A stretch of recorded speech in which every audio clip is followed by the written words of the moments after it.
tani fillojmë edhe i rikthehemi sërish shifrave dhe gjithmonë jemi në pritje natyrisht të certifikimit të rezultatit final, por ama shifra, përqindje, ka aty ku festohet, siç është në Berat, që me sa duket nuk kanë pritur që rezultati të jetë zyrtar, por që gjithsesi po përpiqen ta shijojnë sipas mënyrës së tyre. Kështu që kemi disa pamje që na tregojnë pikërisht. Që na tregojnë festën e bërë një natë më parë në qytetin e Beratit, të simpatizantët e Partisë Socialiste, të cilët duan trokasin përfundimin e procesit të numërimit dhe sigurisht dëgjohet dhe refreni i suksesit në zgjedhje fitore. Pra jemi në ne kemi Armend Pile në fakt gazetarin tonë atje në Berat, i cili ka raportuar për gjatë gjithë ditës së zgjedhjeve dhe ka ndjekur edhe procesin e numërimit. Do të përpiqemi ta kemi edhe ne pas pak. Por le të kujtoj pak me që se jemi këtu tek Berati, me sa duket atje Partia Socialiste ka fituar me 57.82% të paktën deri më tani. Ka ngelur vetëm një qendër votimi pa u numëruar, paktën nga përditësimi që bën dhe faqja kryesore e Komisionit Qendror të Zgjedhjeve, ndërkohë kemi koalicionin Partia Demokratike Aleanca për Shqipërinë Madhështore me 30.46%. Pra një, le të themi, distancë e konsiderueshme. Absolutisht. Prandaj vjen dhe festa rezultat mund ta themi jo surprizues. Megjithatë, zonja dhe zotëri, nëse keni nevojë tani për një përmbledhje të gjithë situatës post zgjedhore, Mario është me tabelat e tij elektronike për të na treguar se si është shpërndarja e mandateve për momentin dhe do të përpiqemi të bëjmë një krahasim edhe me zgjedhjet e kaluara për të parë diferencën e 11 majit. Mario, faleminderit që gjetë kohë dhe fuqi për t'u bashkuar edhe në ditën jonë. Atëherë ja ku kemi një hartë të parë me 52% pak në Partia Socialiste dhe 34% Partia Demokratike dhe Aleanca për Shqipërinë Madhështore. Kemi një veri që duket sikur mban gjallë krenarin e Partisë Demokratike. Mario? Nëse do të ishte edhe Dibra por me përmbysjen me rokadën që ndodhi në Dibër, me treshin e Anasjelltas, kemi pasur një 4-3 për Partinë Demokratike në zgjedhjet e vitit 2021, ndërkohë që kemi kaluar në një 4-3 për Partinë Socialiste. Pra kemi përmbysur, ndërkohë që ishte Berati 5-2 për Partinë Socialiste, meqense kishim edhe festimet që po ndodhin atje, në Berat Partia Socialiste ka 58% të votave. Dhe jemi në kushtet ku janë numëruar pothuajse të gjitha qendrat e votimit, 274 nga 275, mungojnë edhe votat e diasporës, po Berati nuk shquhet si një ndër qarqet ku votat diasporës mund të ketë një peshë. Për më tepër që llogaritë matematikore nuk lejojnë më ndryshime, kështu që rezultati... Sepse diferenca është e tillë që sado që t'jenë votat e diasporës nuk ka ndryshim apo jo. E vetmi agar që mund bëhet është listat e hapura. Listat e hapura të Partisë Socialiste, sepse te Partia Demokratike... Që do thotë 5 mandate për Partinë Socialiste në qarkun e Beratit, apo jo, Armend? Ndjes Mario, se po flisim për Armendin, kam Armendin akoma në kokë, por që...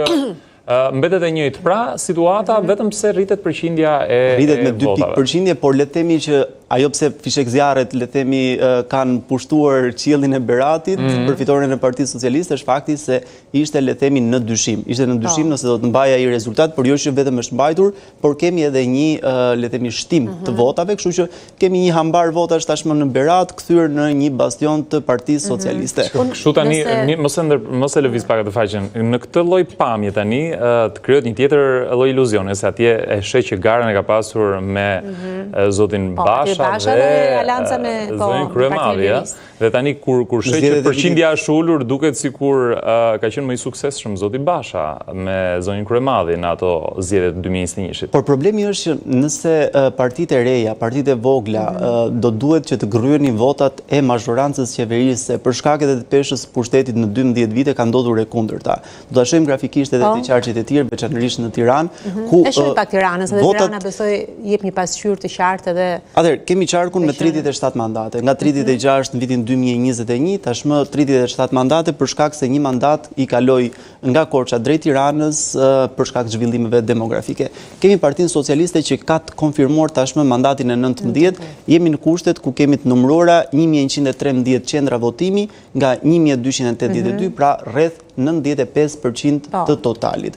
Me 95% të totalit, kemi Partinë Socialiste 19 mandate, Partia Demokratike 14 mandate, kujtojmë që gjatë ditës djeshme ra edhe në 13 mandate. Një mandat i kaloi Partisë mundësia të Agron Shehajt, ndërkohë që mundësia e ka të konfirmuar një mandat nëse votat e Kavajës dhe Rogozhinës do të vijojnë që të jenë një pjesë për fraksionin e Partisë Demokratike. Kavaja është bastioni i Partisë Demokratike, por fraksioni i saj mund të marrë një pjesë të votave, atëherë ne mund të kemi të paktën matematika na lejon që me gjithë le themi avantazhin që ka Partia Demokratike, mundet që Partia mundësia të marrë sërish mandatin e 14 Partisë Demokratike dhe të kaloj me 2 mandate dhe me 13 mandate. Gjë që do të ishte le themi një. Sa gjasa ka që të ndodhi kjo? Matematika lejon, por sigurisht që duhen parë edhe votat e diasporës, por edhe qendrat e votimit. Në këtë situatë këtu që ti sapo përshkrove, sa vendimtare mund të jetë diaspora? Mund të jetë goxha vendimtare sepse kemi 45.000 zarfe rreth vetëm për qarkun e Tiranës nga diaspora që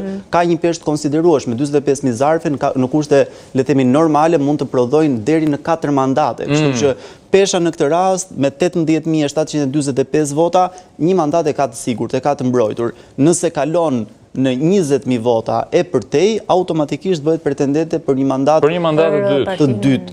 Kështu që kemi Tom Doshin që gjithashtu e ka të konfirmuar mandatin, por për shkak diferencës janë 5.000 vota, nuk mund pretendoj një mandat dytë në Tiranë, mbron mandatin e fituar në vitin 2021, kështu që e ka këtë mandat, po ashtu dhe Nisma Shqipëria bëhet e ka të konfirmuar mandatin. Si janë pozitat e Nismës Shqipëria bëhet? Nisma Shqipëria bëhet ka një është partia e tretë në rang kombëtar për peshën më të madhe në elektorat. Ka marrë më shumë vota se gjithkusht tjetër, por problemi që ka Partia Mundësia në raport me partia Nisma Shqipëria bëhet në raport me Partinë Social-Demokrate për shembull, që ka 3 mandate për momentin, Nisma Shqipëria bëhet i ka të shpërndara në disa qarqe. Pra se këtu dua që të sqarojmë pak edhe për publikun se shohin për shembull numrin e votave që është më i lartë për shembull i Nismës, por ka më pak mandate se sa Partia Social-Demokrate. Është rasti i Lëvizjes Socialiste për Integrim në zgjedhjet e vitit 2021 që pati 106.000 vota, por mori vetëm 4 mandate. Ndërkohë që Partia Social-Demokrate ndonse pati vetëm 24.000 vota, prodhoi 3 mandate. Pra ka një shpërndarje më të madhe. Ky është le të themi edhe ajo që është kontestuar gjithmonë nga partitë e vogla, që sistemi rajonal proporcional edhe listat e mbyllura në një farë mënyrë, jo në një farë mënyrë, por në mënyrë të drejtë për drejtë i dëmtojnë. Partitë e reja, po qoftë edhe le të themi edhe ndoshta partitë ndoshin mbase jo. Vetëm ta përmendim edhe zotin Qori që edhe ai gjithashtu ka mandatin le ta themi të fundit në këtë listë. Po, e ka edhe ai të mbyllur, mund të konsiderohet i mbyllur edhe mandati. Pra do të kemi në parlamentin e ri që do të konfigurohet pas shtatorit një lloj diversifikimi. Pra do të kemi 3 parti të reja të cilat kryetarët e të treja këtyre partive të reja do të jenë prezente. Nëse do të mbajnë atë premtimi se Anesti po na e risillte ndërmendje që një pjesë e tyre kanë thënë që nëse do të jetë vetëm një mandat që do të fitojnë, do ta refuzonin atë, por nuk e di se sa. Po të paktën zoti Qori nuk është deputet, automatikisht është zoti Mundshi. Bravo, po, është ai i pari. Kështu që doja të pyesja, kjo përqindje sado ndoshta e vogël në pamje të parë dhe që nuk e prish si thua atë trendin, sidomos Partia Socialiste, Partisë Demokratike, kanë marrë përqindje nga Partia Demokratike, mendon krahasuar me 2021? Po, kanë ngryer votat e Partisë Demokratike. Pra ai elektorati gri, ai elektorati i cili është i dyzuar se këtë votoi shpeshherë dhe nuk voton, në këtë rast ka bërë të kundërtën e asaj që ndodh në gjithë teoritë politike, që përgjithsisht sulmon qeverinë. Pra i merr vota e qeverisë dhe e partive tjera. Ka ndodhur e kundërta, pra mosbesimi që ka qenë ndaj opozitës në këtë rast, sepse kjo është vetëm një mënyrë për ta përkthyer, automatikisht i ka kaluar partive të vogla. Pra ka pasur njerëz të cilët janë dyzuar, të cilët mund të votonin mes Partisë Socialiste dhe Partisë Demokratike dhe këta të fundit nuk e kanë votuar. Kanë thirrur të japin një shans kryetarëve të reja. Oferta e opozitës më të madhe nuk ka qenë aq bindëse për elektoratin sa që ta votonin. Po megjithatë Mario, pritshmëritë ishin më të larta paraprakisht, të paktën me çfarë kanë prodhuar sondazhet përpara zgjedhjeve për këta kryetarë të partive të reja? Po, ka pasur disa sondazhe, por le të themi sondazhimi është bërë në vota totale. Pra nëse Adriatik Lapaj për shembull do të grumbullonte të gjitha votat, mund të shkojë deri në 70.000 vota. 70.000 vota janë mjaftueshëm për të prodhuar deri në 6 mandate. Por për shkak se ai ka të shpërndara dhe formula është e tillë që ti sado mund të kesh vota në një qark, mund të kesh 6.000, 7.000, 8.000 vota, por duke mos mundur për të pasur mjaftueshëm sa për të prodhuar një mandat, ato automatikisht janë vota të djegura dhe i kalojnë forcës më të madhe qeveritare. Cili është qarku me surprizën më befasuese, nëse mund të ketë patur, sepse pamje të përgjithshme, duket sikur gjithçka ka shkuar në atë trendin që deri diku ishte i parashikueshëm. Ka patur ndonjë përmbysje, nëse mund ta quajmë ashtu, të paktën krahasuar me 2021. Po para se të shkoj atje, duhet të themi edhe zotin Dashamir Shej, i cili do të ngelet jashtë ulseve të kuvendit, nuk ka vota mjaftueshëm për të qenë pjesë e parlamentit të ri, rrjedhimisht edhe zoti Ali Beaj, është koalicioni Djathtas 1912 dhe Lëvizja për Zhvillim Kombëtar, të dy qëndrojnë jashtë, edhe zonja Kocaqi me alternativën e saj politike nuk ka bindur shumë, kështu që nuk do të jetë pjesë, edhe zoti Osmani me Lëvizjen Atë nuk do të jenë pjesë. E për t'i dhënë përgjigje pyetjes se sa ndryshime ka pasur në raport me 2021, kemi Dibrën Qarkun, i cili shkojmë edhe në rrafshin krahasimor, që i ka dhënë 2021 45% votave Partisë Socialiste me 2 mandate, ndërkohë që në vitin 2025 në zgjedhjet e së dielës është rritur në 56% dhe i ka dhënë 3 mandate. Ndërkohë që Partia Demokratike ka pasur 3 mandate dhe tashmë kalon me 2 mandate. Duket sikur le të themi formula e zotit Mziu, drejtuesi politik i Partisë Demokratike, i cili u kthye edhe pas në kohë në shekullin e 15 për të mbledhur vota me kal nuk ka rezultuar. Rruga e Arbërit sa ndikoi, Mario? Patjetër që po, sigurisht që çdo forcë politike, edhe Partia Demokratike në vitet e saj në 2009, veçanërisht kur pati le të themi garën për mandatin e dytë, i përdori infrastrukturën rrugore, patjetër edhe Partia Socialiste dhe aeroporti Vlorës, pra nuk është ndonjë mëkat ta bësh, nuk është mëkat ta pranosh. Është strategji e vjetër, e njohur, e mirënjohur e forcave politike. Bëhet gjithmonë për të joshur inaugurimin ditët e fundit. Por surprizat paktën në gjykimin tim, por edhe të pjesës më të madhe të politikës është Qarku Fier, qarku i cili Zoja Balluku si drejtuese politike e Partisë Socialiste në një farë mënyre edhe vetë ajo pretendonte të mbronte mandatin e 10 ose më saktë ta kthente Partinë Socialiste tek mandati 10 në kohën e zotit Ruçin 2017. Jo vetëm që e ktheu tek i 10, por e çoi tek i 12. 12 mandate. Nga 9 që kishte në zgjedhjet e vitit 2021, 12 mandate, dhe ajo që bie më shumë në sy është fakti që kemi 89.000, gati 90.000 vota të prodhuara në Fier. 63% është një përqindje. Nuk është surprizë fakti që ka votuar Majtas Qarku i Fierit, sepse historikisht ka votuar në mënyrë të tillë, por thellimi. E kemi si ka qenë rezultati i 2021? Po, mund ta krahasojmë. Në 2021 ka pasur 9 mandate, 91.000 vota, 53% të totalit. Është interesante, ka më pak vota.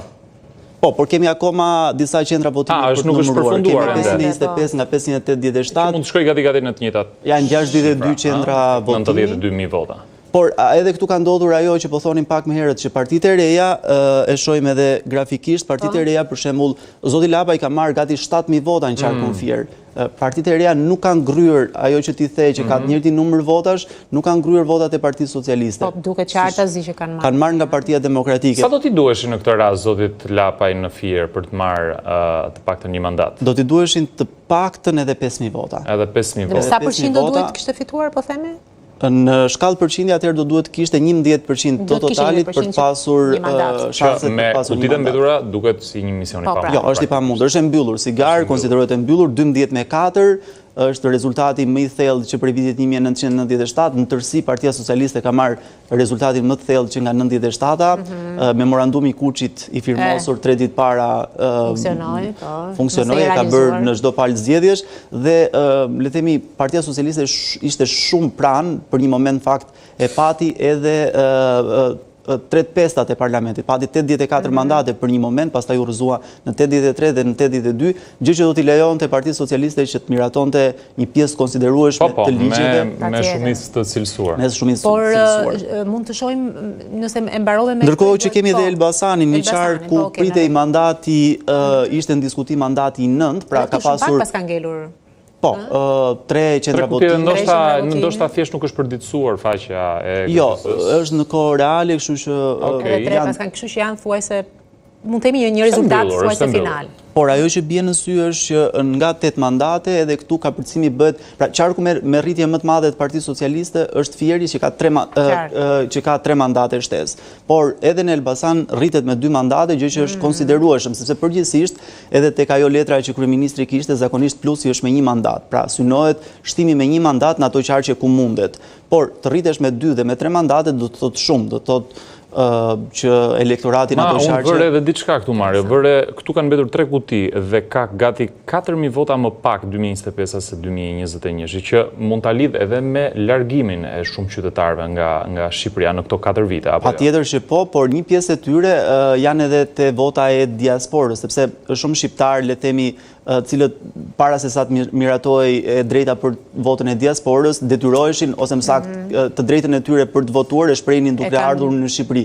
Dhe ato konsideroheshin si vota brenda vendit, ndërkohë që tashmë i kemi si vota nga diaspora. Do ta shohim pas edhe grafikisht dhe me që jemi duke diskutuar për votën e diasporës, atëherë ka pasur një ngecje të procesit për shkak edhe të atij diskutimi për votat nga Greqia, kanë qenë rreth 50.000 zarfe nga Greqia që janë kontestuar nga Partia Demokratike, por që edhe me vota diasporës, pjesa e konsiderueshme 55% i ka shkuar Partisë Socialiste, 28% Partisë Demokratike dhe pjesa tjetër është shpërndar në partitë e vogla. Pra edhe diaspora ka votuar Partinë Socialiste në zgjedhjet e 11 majit.